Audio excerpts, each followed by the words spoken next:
Alrighty, part 4 of this script analysis series. So we figured out what Dani wants. She wants her big brother to humor her and take her trick-or-treating, right? How does she get this? We know her objective. What are her tactics? Right off the bat, she jumps out of the closet and says, boo. So very first choice she makes is to hide in the closet, right? Why? What is she up to? Well, you can make a bunch of different choices as the actor. One, maybe Dani's trying to be playful and fun and get Max in the Halloween spirit, so he'll want to go trick-or-treating.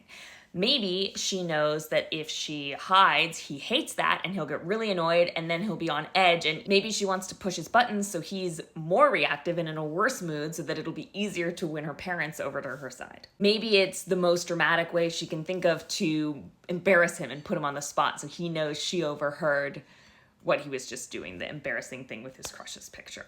These are all valid choices for the actor to make, and you can experiment and try different ones and see what feels right. I would probably play, she's trying to make things fun and Halloween-y with her brother, and then it turns on her. Gives you farther to go over the course of the scene. The next choice she makes is to go halt and make witchy hands when her brother says, I'm gonna kill you. That could be as simple as she wants to stop him in her tracks. She wants to feel powerful, throw him off a little bit, get his attention for the next thing that she says. I'll tell everyone what you were doing. So that is a threat. It is a power move. It is a bargaining chip. All of this. She reminds Max that she saw him doing something really embarrassing and now she has that information. It is a power play to get what she wants. Then Max says, you better say nothing, Dani. And now she moves right along from threatening to bargaining. What do you give me? She's setting things up to ask for what she wants, which is for him to take her trick-or-treating. She's clever. Max says, a fat lip if you don't shut up. Mom and Dad told you to stay out.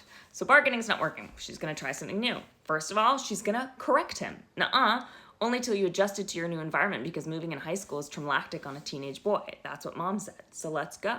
What she's basically saying is she's not gonna get in trouble. She's reminding him she's gonna have power with Mom and Dad.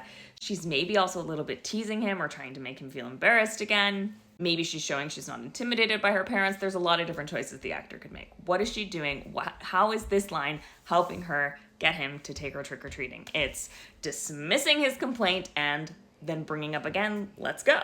Traumatic, and I'm not going anywhere. You're taking me trick-or-treating, okay? So she says that line. So what's her tactic?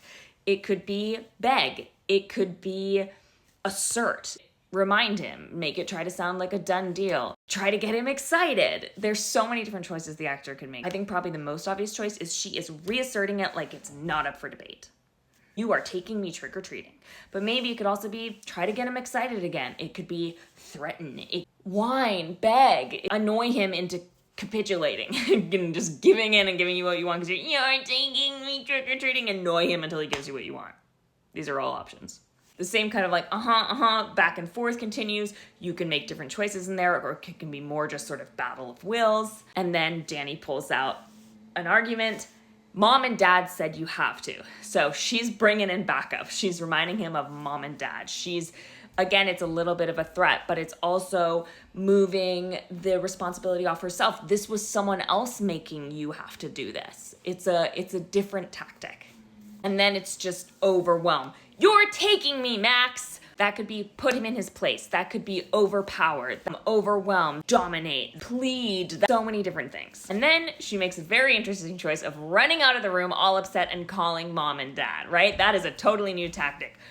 Go to Mom and Dad, get him in trouble, invoke pity, raise the stakes, scare Max. There's a lot of different ways to play even that step, but it's definitely a new tactic to get what she wants. She's bringing in Mom and Dad. She's taking this beyond just a conflict between her and Max. So that's the kind of work you want to do, figuring out what tactics your character is employing to achieve their objective. Go through moment by moment, line by line, and see what they're doing. Sometimes they're trying the same thing multiple times. Other times they're switching it up.